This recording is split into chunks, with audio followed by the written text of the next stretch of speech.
আসসালামু আলাইকুম। মাননীয় প্রধানমন্ত্রী বলছেন, গ্রামে আর লোডশেডিং দেয়া হবে না, লোডশেডিং দেয়া হবে গুলশান বনানীতে। আলোচনাটি খুব মনোযোগ দিয়ে শুনবেন আর ভিডিওটিতে একটি লাইক দিয়ে দিবেন। 1000 মেগাওয়াট বা 2000 মেগাওয়াট যেদিন লোডশেডিং হবে, আমরা গ্রামে লোডশেডিং আর দেবে না, দেবা গুলশান, বাড়িধারা, বনানী, বড় লোকদের জায়গায়, যারা সব থেকে বেশি বিদ্যুৎ ব্যবহার করে। বাড়িতে লিফট, বাড়িতে টেলিভিশন, বাড়িতে এয়ার কন্ডিশন, তো তারা একটু 2 ঘন্টা করে দিলে আমার কিন্তু অনেক সাশ্রয় হয়, আমার কৃষকের আর অভাব হবে না। এখন তো সেটাই করবে। এটা মন্ত্রীকে বা প্রতিমন্ত্রীকে বলছেন, তুমি যেখানে থাকো ওইখানে লোডশেডিং দেখতে চাই। প্রধানমন্ত্রী বলেন, জিয়াউর রহমানের শাসনের সময় দেশে ঋণখেলাপির সংস্কৃতি চালু হয়, অন্য সরকারের সময়ও তা বহাল থাকে। তবে এ থেকে বের হতে চায় বর্তমান সরকার। আজকে যে কথা আসে ঋণখেলাপি, এই ঋণখেলাপি কালচার কখন শুরু?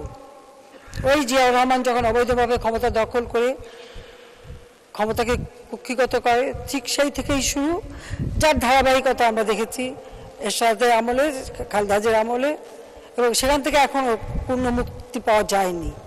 এটাই হলো বাস্তবতা। তারপরে আমাদের প্রচেষ্টা আছে।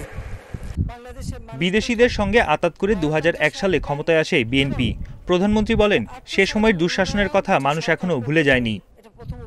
কি করে বলে যে ইলেকশন করবে না, বা ইলেকশন হয় না, বা ইলেকশন নিয়ে প্রশ্নবিদ্ধ করার চেষ্টা করে? তারা তো করেনি, এই জন্য তারা জানে যে ইলেকশন করলে জনগণ তাদের ভোট দেবে না।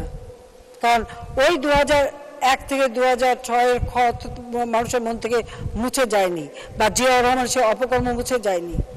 প্রিয় দর্শক, আপনার কাছে কথাগুলো কেমন লেগেছে আমাদের মাননীয় প্রধানমন্ত্রীর কমেন্ট বক্সে জানাতে ভুলবেন না। আর যারা এই চ্যানেলটিতে নতুন এসেছেন বা ভিডিওটি দেখেছেন, দয়া করে একটি সাবস্ক্রাইব করে দিবেন এবং বেল বাটনটি প্রেস করে সাথেই থাকবেন। আর এই ভিডিওটিতে একটি লাইক দিয়ে দিবেন, কারণ এই লাইক সাবস্ক্রাইব করার মাধ্যমে আমাদের এই ভিডিওগুলো অন্যান্য মানুষ পর্যন্ত পৌঁছে যায়।